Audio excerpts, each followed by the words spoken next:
Hi, this is Kate from Kate Forman Yoga, and I'm here today to talk to you about pigeon pose, how to do it, how to not do it, how to modify for it, because sometimes it doesn't feel great on people's knees and hips, and it is important that we pay attention to those kinds of things. Before we get started, make sure you hit that subscribe button so that you don't miss any videos at all ever again.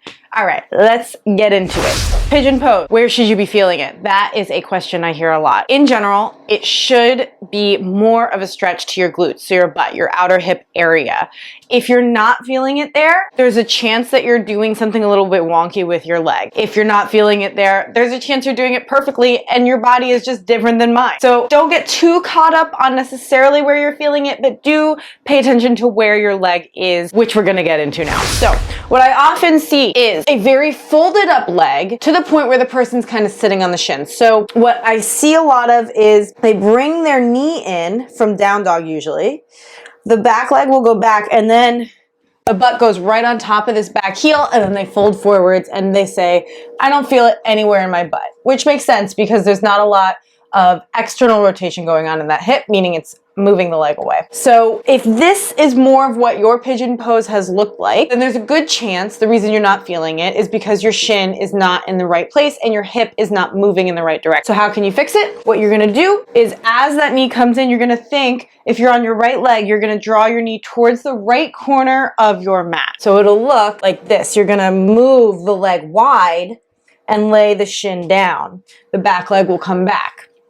So my shin now is more towards the direction of parallel. Does not have to be parallel. Want to be really clear on that because that is a cue that yoga teachers will give you that is not good for everybody's body and not possible in everybody's body. So if you've been trying to get your shin parallel to the mat and you can't, that's okay. You can have that heel closer to your pubic bone and that is perfectly fine. What you don't necessarily want is your shin and your thighs stacked on top of each other like I just was doing. So there's a little bit of an outward movement with that right knee and the hip is going to move out as well. Externally rotate. You'll start to feel a stretch in that right hip pretty much right away. So this is what your pigeon pose can look like. Like I said, your shin getting parallel to the front of the mat, not a big deal. I can't do it. Some people's bodies are not built for that kind of movement in the hip joint. So if you don't have that movement in your hip joint, your body will try to find the movement somewhere else. So if you've ever had knee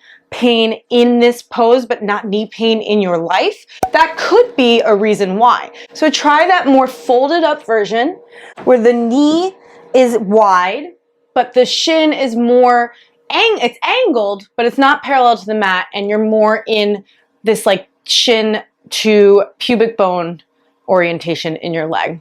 So that's pigeon pose. That's it. So how can you modify this? I know that a lot of people, if you have knee pain, knee issues, like I said before, you know, there could be a little bit of a tweak to the knee that starts to happen in pigeon pose. You don't want that. So an option that you can do is taking ankle to knee on your back. You're gonna feel the same stretch, but why this works is you're not bringing that knee into a more folded up or intense position for whatever injury you might be dealing with there. And then you're not adding your body weight onto it. That's the key element here, is adding that body weight onto it is probably not great for your knee. Best option that you can do to still get the pigeon pose stretch and not have to worry about what's going on in your knee, hopefully, is you're gonna lay down on your back, you'll take your left ankle, you'll cross it over your right knee. Then you're gonna start to bring that right knee in towards your chest.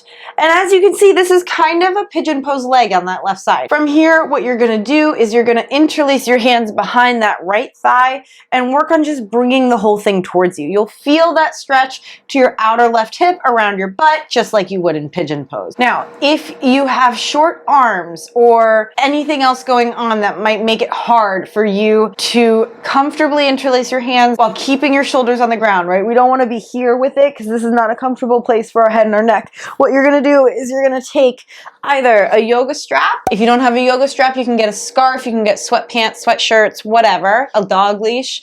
And rather than trying to pull yourself into this stretch, you're gonna let the strap extend your arms for you. So you will have to curl up a little bit. You're gonna wrap the strap behind your thigh, lay yourself back down, hold either side of the strap, and then you're gonna pull the strap with your leg in towards you. That way you're relaxed. It's just a stretch to the hip. You're not holding a crunch pose, which is basically what that is with your head up, and you can still be comfortable in this pose. All right, so that's it. I hope that was helpful. I know pigeon pose is like kind of one of those poses that people aren't really sure that they're doing right. So if you have any questions, please leave me a comment in the comment section below. Make sure you're following me across all social media platforms at Kate Forman Yoga. And don't forget, hit that subscribe button, please, if you want to stay up to date about all these yoga tips and tricks with more yoga classes coming your way. Thank you, and I'll see you next time.